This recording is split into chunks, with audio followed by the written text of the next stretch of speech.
નમસ્કાર મિત્રો, હું રાજેશ ભાસ્કર આપ સૌનું યુટ્યુબમાં આપણી આ ચેનલ પર સ્વાગત કરું છું. મિત્રો, આજે આપણે તારીખ 13 ડિસેમ્બર 2025ના કેટલાક મોસ્ટ ઇમ્પોર્ટન્ટ કરંટ અફેર અને અગાઉની પરીક્ષામાં પૂછાયેલા કેટલાક ઇમ્પોર્ટન્ટ પ્રશ્નો વિશે ડિટેલમાં ચર્ચા કરીશું, જે આપને આવનારી પરીક્ષા માટે ખૂબ જ ઉપયોગી સાબિત થશે. તો મિત્રો, આપ આ ચર્ચા સાથે જોડાઈ રહેજો અને વિડીયોને પહેલેથી લઈને છેલ્લે સુધી પૂરેપૂરો જોવાનો આગ્રહ રાખજો. તો ચલો મિત્રો, શરૂ કરીએ. શરૂઆત કરતા પહેલાં જણાવી દઉં કે જો તમારે આપણી આ યુટ્યુબ ચેનલને સબસ્ક્રાઇબ કરવાનું બાકી હોય તો ચેનલને સબસ્ક્રાઇબ કરજો, નોટિફિકેશન બેલ આઇકોનને પ્રેસ કરીને, અને જો તમને વિડીયો પસંદ આવે તો વિડીયોને લાઇક કરજો, પરંતુ વિડીયોને શેર કરવાનું ભૂલશો નહીં. અત્યારે જ તમારા જેટલા પણ મિત્રો છે જેઓ કોમ્પિટિટિવ એક્ઝામની તૈયારી કરી રહ્યા છે એ બધા મિત્રો જોડે વિડીયોની લિંકને શેર કરી દો, તમે જે તે સોશિયલ મીડિયા એપ્લિકેશન વાપરતા હો એમાં. ચલો તો શરૂઆત કરીએ. સૌપ્રથમ જોઈશું અગાઉની પરીક્ષામાં પૂછાયેલા ભૂગોળના પ્રશ્નો, જેના જવાબો તમારે મને કમેન્ટ બોક્સમાં લખીને જણાવવાના છે. વિડીયોના લાસ્ટમાં જ્યારે હું તમને આ દરેક પ્રશ્નના જવાબ જણાવું ત્યારે તમારે ચેક કરવાનું છે કે તમે આપેલા પ્રશ્નોના જવાબમાંથી કેટલા પ્રશ્નોના જવાબ સાચા છે, અને જેટલા પણ પ્રશ્નોના જવાબ સાચા હોય એનો આંકડો તમારે કમેન્ટમાં લખવાનો છે કે 10માંથી આટલા સાચા છે. ડેઇલી જીકે ટેસ્ટમાં આપણે રોજ 10 પ્રશ્નો પૂછીએ છીએ, એમાંથી 5 પ્રશ્નો ભૂગોળના હોય છે. બાકીના જે 5 પ્રશ્નો છે એ ગુજરાતના ઇતિહાસના છે. તો તમે તમારા આન્સર આપો નીચે કમેન્ટ બોક્સમાં, અને હું આજના કરંટ અફેરનો પ્રથમ પ્રશ્ન છે એની શરૂઆત કરું છું.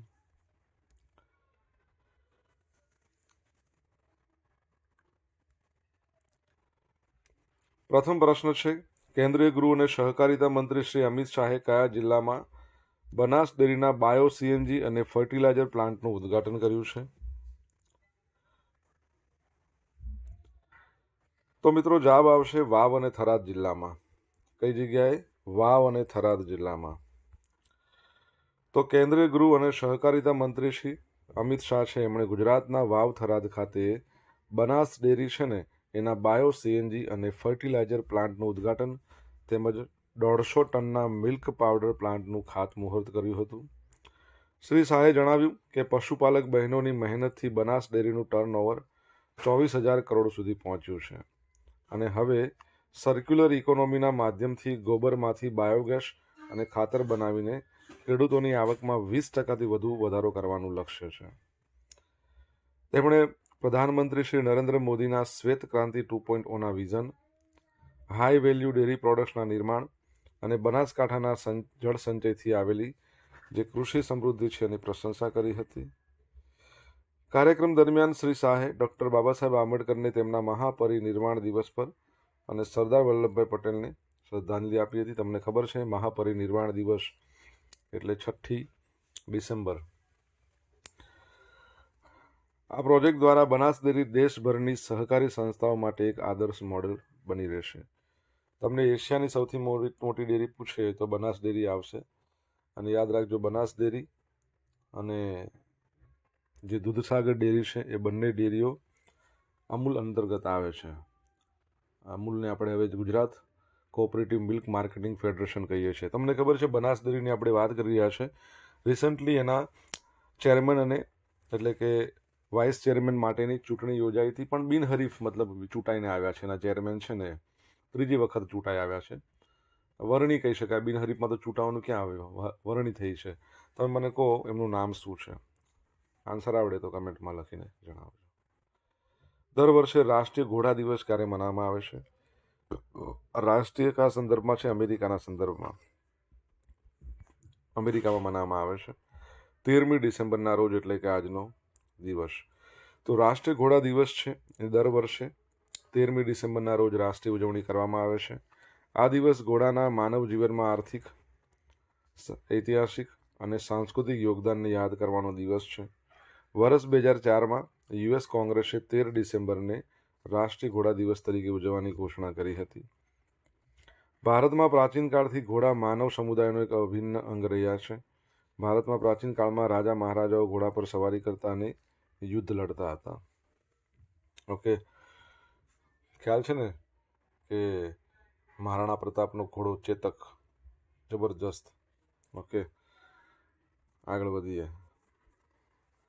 ચેક રિપબ્લિકના નવા પ્રધાનમંત્રી તરીકે આંદ્રે બાબિસે શપથ લીધા છે. તો અબજોપતિ ઉદ્યોગપતિ છે આંદ્રે બાબિશ. એમણે 9 ડિસેમ્બર 2025ના રોજ ચેક રિપબ્લિકના નવા પ્રધાનમંત્રી તરીકેના શપથ લીધા છે. રાષ્ટ્રપતિ પેટ્ર પોવેલ દ્વારા એમને પદના શપથ લેવડાવવામાં આવ્યા હતા. બાબિસની પાર્ટી એનો એમણે ઓક્ટોબરમાં યોજાયેલી ચૂંટણીમાં જીત મેળવી હતી અને હવે તેમણે અન્ય પક્ષો સાથે મળીને 108 બેઠકો સાથે બહુમતી ગઠબંધન સરકાર બનાવી છે. અગાઉ 2017થી 2021 સુધી તેઓ પ્રધાનમંત્રી રહી ચૂક્યા હતા. ચેક રિપબ્લિક એક લેન્ડલોક કન્ટ્રી છે, આજુબાજુમાં દેશોથી ઘેરાયેલો, જેમ કે Germany, Slovakia, Poland and all, આવા બધા. તો એનું કેપિટલ છે ને પ્રાગ છે, પ્રાગ. કરન્સી તમને ખબર હોય તો તમે જણાવી શકો છો કમેન્ટ બોક્સમાં લખીને. મિત્રો, વિડીયો પસંદ આવ્યો હોય, ભણવાની મજા આવી હોય તો વિડીયોને એક લાઇક કરો. તમારા મિત્રો જોડે વિડીયોની લિંકને શેર કરો. આપણી બંને યુટ્યુબ ચેનલ રાજેશ ભાસ્કર 2 એને સબસ્ક્રાઇબ કરવાની બાકી હોય તો સબસ્ક્રાઇબ કરો, નોટિફિકેશન બેલ આઇકોનને પ્રેસ કરીને. જો તમારે ડેલી કરંટ અફેરની પીડીએફ જોઈતી હોય તો આપણી ટેલિગ્રામ ચેનલ છે એને જોઈન કરી લો. તમને અહીંયા ડેલી કરંટ અફેરની પીડીએફ મળશે અને પોલ્સ પણ રમવા મળશે. સ્પેશિયલ ઇન્ટેન્સિવ રિવિઝન આ પ્રોગ્રામ હેઠળ મતદાર યાદીનું 100% ડિજિટાઇઝેશન પૂર્ણ કરનાર ભારતનું પ્રથમ રાજ્ય કયું છે? તો જવાબ આવશે રાજસ્થાન છે. શું છે? રાજસ્થાન. તો રાજસ્થાન છે એ સ્પેશિયલ ઇન્ટેન્સિવ રિવિઝન SIR એ પ્રોગ્રામ હેઠળ મતદાર યાદીનું 100% ડિજિટાઇઝેશન પૂર્ણ કરનાર ભારતનું પ્રથમ રાજ્ય બની ગયું છે. મુખ્ય સિદ્ધિઓ જોઈશું. નવો રેકોર્ડ, રાજ્યમાં 97% વોટર મેપિંગ પૂર્ણ થયું છે, જે ભારતમાં સૌથી વધુ છે. પ્રક્રિયામાં સરળતા, હવે માત્ર 3% મતદાતાઓ છે એમણે વેરિફિકેશન માટે દસ્તાવેજ રજૂ કરવા પડશે. દરેક બૂથ પર સરેરાશ માત્ર 30 મતદારોનું વેરિફિકેશન બાકી છે. શું છે SIR? તો ચૂંટણી પંચ છે ને આપણું ભારતનું ઇલેક્શન કમિશન ઓફ ઇન્ડિયા, જેની સ્થાપના 25મી જાન્યુઆરી 1950માં થઈ હતી. પ્રથમ એના જે મુખ્ય ચૂંટણી કમિશનર સુકુમાર સેન હતા. હાલમાં જ્ઞાનેશ કુમાર છે, જેઓ 26મા નંબરના છે. અને એમની સાથે અન્ય 2 ચૂંટણી કમિશનર છે, SS સંધુ અને વિવેક જોશી. તો ચૂંટણી પંચની એક કવાયત છે જે મતદારોની ઓળખ, સરનામાનું મેપિંગ, ડુપ્લિકેટ કે જૂના નામો દૂર કરવાની પ્રક્રિયાને ડિજિટલ રીતે કરવામાં આવે છે. મહત્વની તારીખો, ડ્રાફ્ટની યાદી 16 ડિસેમ્બર 2025ના રોજ પ્રસિદ્ધ થશે. દાવા અને વાંધા 16 ડિસેમ્બરથી 15 જાન્યુઆરી 2026 સુધી સ્વીકારવામાં આવશે. અંતિમ યાદી 14 ફેબ્રુઆરી 2026ના રોજ જાહેર કરવામાં આવશે. SIRની વાત કરીએ, તમને ખબર છે એનો પ્રથમ તબક્કો કઈ જગ્યાએ શરૂ થયો હતો? ખબર હોય તો જણાવો. રાજસ્થાનની વાત કરી રહ્યા છે. એનું કેપિટલ જયપુર છે, પિંક સિટી ઓફ ઇન્ડિયા. એના જે CM છે ભજનલાલ શર્મા, ગવર્નર છે હરિભાવ બાગડે, બરાબર. હાઈકોર્ટ એની જોધપુરમાં છે. વિસ્તારની દ્રષ્ટિએ સૌથી મોટામાં મોટું રાજ્ય છે. રિસન્ટલી તમને ખબર હોય તો ખેલો ઇન્ડિયા યુનિવર્સિટી ગેમ્સ છે એનું આયોજન ત્યાં કરવામાં આવ્યું હતું. ઓકે, તાજેતરમાં યોજાયેલા વર્લ્ડ સ્કિલ એશિયા કોમ્પિટિશન 2025માં ભારતે કેટલામો ક્રમાંક મેળવ્યો? તો ભારતે 8મો ક્રમાંક મેળવ્યો છે. તો ભારત તેની સૌપ્રથમ ભાગીદારીમાં જ વર્લ્ડ સ્કિલ એશિયા કોમ્પિટિશન, જો એનું આયોજન ક્યાં થયું હતું? ચાઇનીઝ તાઇપે, એટલે કે તાઇવાન આપણે કહીએ છીએ. 27થી લઈને 29 નવેમ્બર દરમિયાન 29 દેશો વચ્ચે સ્પર્ધા કરીને 8મો રેન્ક ભારતે મેળવ્યો છે. ભારત જીતેલા મેડલ જોઈએ તો ભારતીય ટીમે પરંપરાગત અને ટેકનોલોજી બંને ક્ષેત્રમાં સારું કામ કર્યું છે. 1 silver, 2 bronze, 3 Mendelian four excellence. આ સ્પર્ધામાં 500થી વધુ સ્પર્ધકોએ 44 અલગ અલગ સ્કિલ કેટેગરીમાં ભાગ લીધો હતો. કૌશલ્ય વિકાસ રાજ્યમંત્રી જયંત ચૌધરીએ કહ્યું કે આ જીત ભારતના યુવાઓની પ્રતિભા, આત્મવિશ્વાસ અને ભારતની મજબૂત થતી સ્કિલ ઇકોસિસ્ટમનું પરિણામ છે. સ્કિલ, તમને ખબર છે આપણા ભારતની પ્રથમ સ્કિલ અરે ભારતમાં ક્યાં, મુંબઈની અંદર આવેલી છે સ્કિલ યુનિવર્સિટી. તો જે સ્કિલ યુનિવર્સિટી છે એનું નામ એક ભારતના મહાનુભાવના નામ પર રાખવામાં આવ્યું છે. તમને ખ્યાલ છે હું કોની વાત કરી રહ્યો છું? ખબર હોય તો કમેન્ટ બોક્સમાં લખીને જણાવો. વરિષ્ઠ નેતા શિવરાજ પાટીલનું નિધન. તો વરિષ્ઠ કોંગ્રેસ નેતા અને પૂર્વીય કેન્દ્રીય ગૃહમંત્રી શિવરાજ પાટીલનું 12 ડિસેમ્બર 2025ના રોજ ગઈકાલે 90 વર્ષની વયે મહારાષ્ટ્રના લાતુરમાં એમના નિવાસસ્થાન દેવઘર ખાતે નિધન થયું છે. લાતુર લોકસભા બેઠક પરથી સતત નથી 7 વખત સાંસદ તરીકે ચૂંટાયેલા. 7 વખત. એમણે ભારતીય રાજકારણમાં અત્યંત મહત્વપૂર્ણ હોદ્દાઓ સંભાળ્યા હતા. 2004થી 8 સુધી કેન્દ્રીય ગૃહમંત્રી રહ્યા હતા. 91થી 96 સુધી લોકસભાના 10મા સ્પીકર. યાદ રાખજો. હાલમાં મને કહો કે અત્યારે કેટલામી લોકસભા ચાલી રહી છે? લોકસભાના સ્પીકર કોણ છે?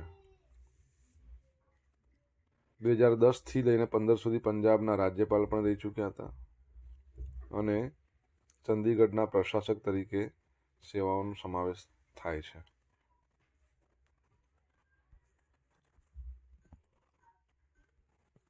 સોશિયલ મીડિયાના માધ્યમથી તમે મારી સાથે કનેક્ટ રહી શકો છો. આપણું ઇન્સ્ટા આઈડી છે rajesh.i.bhaskar. ફેસબુક આઈડી છે RI ભાસ્કર અને ટેલિગ્રામ ચેનલ છે આપણી રાજેશ ભાસ્કર, જ્યાં તમને ડેલી કરંટ અફેરની PDF મળશે અને પોલ્સ પણ રમવા મળશે. જો ભણવાની મજા આવી હોય તો વિડીયોને લાઇક કરો, તમારા મિત્રો જોડે વિડીયોની લિંકને શેર કરો, ચેનલ સબસ્ક્રાઇબ કરવાની બાકી હોય તો સબસ્ક્રાઇબ કરો, નોટિફિકેશન બેલ આઇકોનને પ્રેસ કરીને. નીતિ આયોગના અટલ ઇનોવેશન મિશન એણે ભારતમાં સર્ક્યુલર ઇકોનોમીને વેગ આપવા માટે કોની સાથે હાથ મિલાવ્યા છે? તો હિન્દુસ્તાન યુનિલિવર સાથે.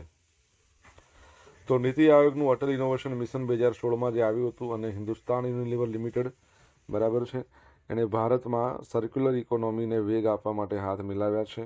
બંને સંસ્થાઓએ સાથે મળીને એક રાષ્ટ્રવ્યાપી સ્ટાર્ટઅપ એક્સેલરેશન પ્રોગ્રામ લોન્ચ કર્યો છે, જેનો ઉદ્દેશ આગામી 3 વર્ષમાં 50 જેટલા ઉચ્ચ ક્ષમતા ધરાવતા સ્ટાર્ટઅપને ઓળખીને એમને મદદ કરવાની છે. ફોકસના વિસ્તારો જુઓ તો પ્લાસ્ટિકનું રિસાયકલિંગ, રીયુઝ અને refill models, next generation packaging material, textile અને વેસ્ટ એની રિકવરી. આમાં સ્ટાર્ટઅપને ફાયદો શું? તો પસંદ થયેલા સ્ટાર્ટઅપને નિષ્ણાતનું માર્ગદર્શન મળશે, ગ્રાન્ટનું ફંડિંગ થશે, માર્કેટ વેલિડેશન, પાયલોટ પ્રોજેક્ટ છે એમની તકો મળશે. પ્રોજેક્ટ આ પહેલ હિન્દુસ્તાન યુનિલિવર લિમિટેડના પ્રોજેક્ટ સર્ક્યુલર ભારત એ હેઠળ હાથ ધરવામાં આવી છે. નીતિ આયોગ છે. પરીક્ષામાં નીતિ આયોગમાંથી પ્રશ્ન આવતા હોય છે. National institution for transforming India. સ્થાપના 2015માં 1 જાન્યુઆરીના રોજ. પહેલાં તે આયોજન પંચ તરીકે ઓળખાતું હતું. એના અધ્યક્ષ હંમેશા વડાપ્રધાન હોય. હાલમાં શ્રી નરેન્દ્ર મોદી છે. ઉપાધ્યક્ષ છે ડૉક્ટર સુમન કે બેરી અને CEO કોણ છે? BVR સુબ્રમણ્યમ. નીતિ આયોગમાં ટોટલ 5 પૂર્ણ સમયના સભ્યો છે. 5મા નંબરના તમારે મને કહેવાના છે, હું તમને 4 કહી દઉં છું. VK પોલ, VK સારસ્વત, રમેશચંદ અને અરવિંદ વિરમાણી. વિક્રમ-1 ભારતનું પ્રથમ ખાનગી ઓર્બિટલ રોકેટ. તો વડાપ્રધાન નરેન્દ્ર મોદીએ હૈદરાબાદમાં ખાનગી અવકાશ કંપની સ્કાયરૂટ એરોસ્પેસના આશરે 2 લાખ ચોરસ ફૂટના અત્યાધુનિક ઇન્ફિનિટી કેમ્પસનું ઉદ્ઘાટન કર્યું, જે દર મહિને એક ઓર્બિટલ રોકેટનું ઉત્પાદન કરવાની ક્ષમતા ધરાવતું એક પ્રાઇવેટ સ્પેસ મેન્યુફેક્ચરિંગ હબ છે. આ પ્રસંગે પીએમએ વિક્રમ-1નું અનાવરણ કર્યું, જે સ્કાયરૂટ દ્વારા વિકસિત ભારતનું પ્રથમ ખાનગી ક્ષેત્રનું વ્યવસાયિક ઓર્બિટલ રોકેટ છે અને નાના ઉપગ્રહોને લો અર્થ ઓર્બિટમાં સ્થાપિત કરવા માટે રચાયેલ છે. આ પહેલ ઝડપી અને પોષાય તેવા લોન્ચ સેવાઓ માટે ભારતની ખાનગી અવકાશ ક્ષમતાને મજબૂત બનાવે છે, જે વ્યાવસાયિક અવકાશ પ્રક્ષેપણ સેવાઓમાં દેશના સંક્રમણને દર્શાવે છે. વિક્રમ પરથી તમને યાદ આવશે કે આપણે ચંદ્રયાન-3 લોન્ચ થયું હતું, બરાબર છે. એ ચંદ્રયાન-3 હતું, એમાં વિક્રમ નામનું શું હતું તમારે જણાવવાનું છે કમેન્ટમાં લખીને. વિક્રમ તમને ખબર છે, ભારતના અવકાશ વિજ્ઞાનના પિતા ડૉક્ટર વિક્રમ સારાભાઈ એમના નામ પરથી આપવામાં આવ્યું છે, જેમણે ઘણી બધી સંસ્થાઓની સ્થાપના કરી. બરાબર છે. આપણા ઈસરોની સ્થાપના પાછળ પણ એમનો જ ફાળો છે. ગુજરાતમાં અમદાવાદમાં ATIRA, IIM Ahmedabad, space application centre, બરાબર છે.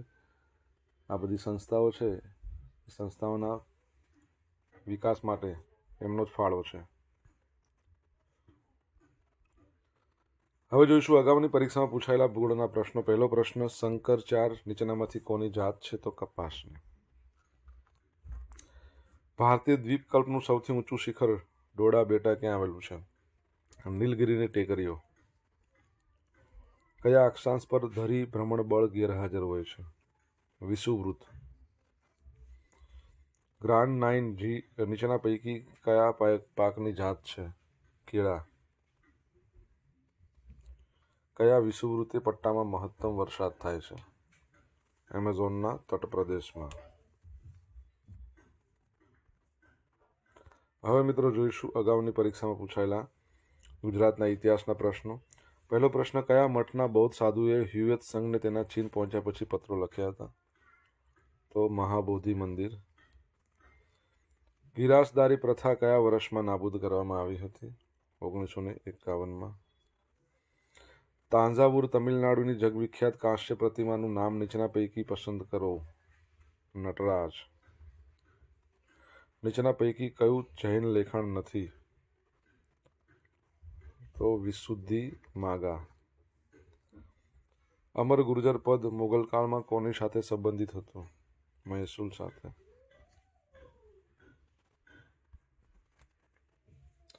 હવે મિત્રો જોઈશું ગઈકાલે પૂછેલા પ્રશ્નોના જવાબ.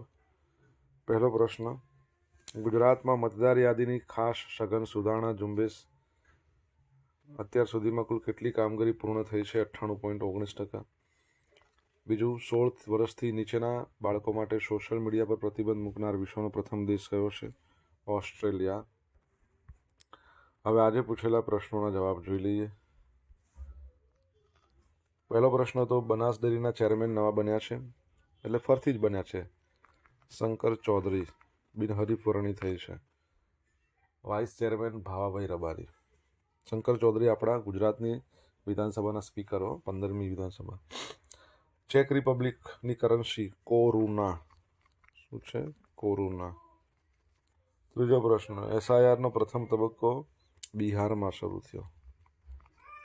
સેકન્ડ તબક્કામાં 12 રાજ્યો હતા, જેમાં ગુજરાત હતું.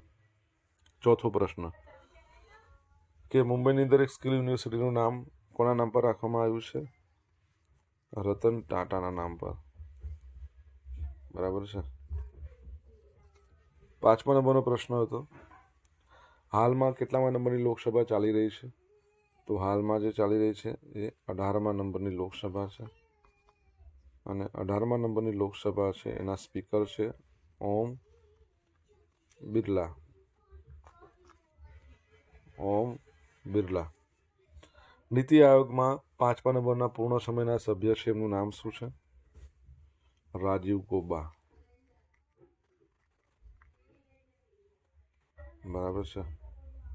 7મા નંબરનો પ્રશ્ન, ચંદ્રયાન 3 લોન્ચ કરવામાં આવ્યું હતું, એમાં વિક્રમ નામનું લેન્ડર હતું અને રોવરનું નામ શું હતું? પ્રજ્ઞાન. લેન્ડરનું નામ વિક્રમ, રોવરનું નામ પ્રજ્ઞાન. આ ખાસ યાદ રાખજો. અને લાઈક બાકી હોય તો લાઈક આપજો.